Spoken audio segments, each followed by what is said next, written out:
বজ্রপাত থেকে বাঁচতে বাংলাদেশ ফায়ার সার্ভিস ও সিভিল ডিফেন্স অধিদপ্তর 20টি নির্দেশনা দিয়েছেন। নির্দেশনা হলো বজ্রপাতের সময়, ঝড়ের সময় বাড়ির ধাতব কল, সিঁড়ির ধাতব রেল, পাইপ স্পর্শ করবেন না। প্রতিটি বিল্ডিংয়ে বর্জ্য নির্ধারক দত্ত স্থাপন নিশ্চিত করুন। খোলা স্থানে অনেকে একত্রিত থাকাকালীন বজ্রপাত শুরু হলে প্রত্যেকে 50 থেকে 100 ফুট দূরে সরে যান। কোনো বাড়িতে যদি পর্যাপ্ত নিরাপত্তা ব্যবস্থা না থাকে তাহলে সবাই এক কক্ষে না থেকে আলাদা আলাদা কক্ষে যান।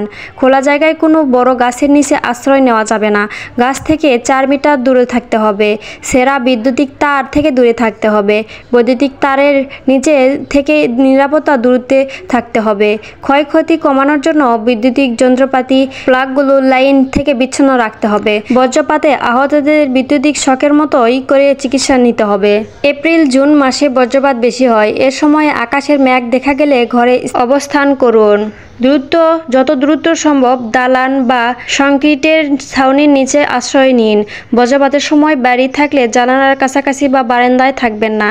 ঘরের ভিতরে বৈদ্যুতিক সরঞ্জাম থেকে দূরে থাকুন।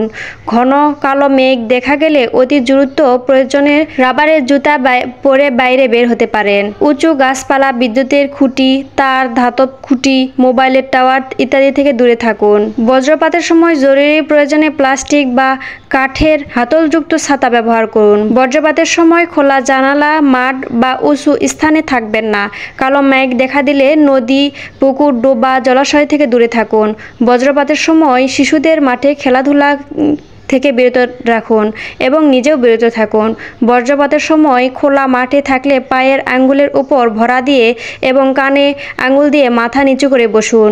বজ্রপাতের সময় গাড়ির মধ্যে অবস্থান করলে গাড়ির ধাতব অংশে শরীরের সংঘর্ষণ ঘটাবেন না। সম্ভব হলে গাড়িটিকে নিয়ে কোনো কংক্রিটের ছাউনির নিচে আশ্রয় নিন। বজ্রপাতের সময় মাছ ধরা বন্ধ রেখে নৌকার ছাউনির নিচে অবস্থান করুন। এই ভিডিওটি অবশ্যই আপনি শুনুন এবং আপনার বাড়িতে বাচ্চা এবং তাদের বাড়িতে আরও লোক থাকলে তাদেরকে শোনান এবং এই ভিডিওটি শেয়ার করে সবাইকে সতর্ক করে দিন। আশা করি এই ভিডিওটি অনেক কাজের হবে, অনেক উপকারে আসবে আপনাদের। তাই যদি ভালো লাগে থাকে অবশ্যই সুন্দর করে একটা গঠনমূলক কমেন্ট করে যাবেন। কে কে আমার এই ভিডিওটি পুরোপুরি দেখেছেন সেটা এই শেষ পর্যন্ত দেখলে আমি বুঝতে পারবো।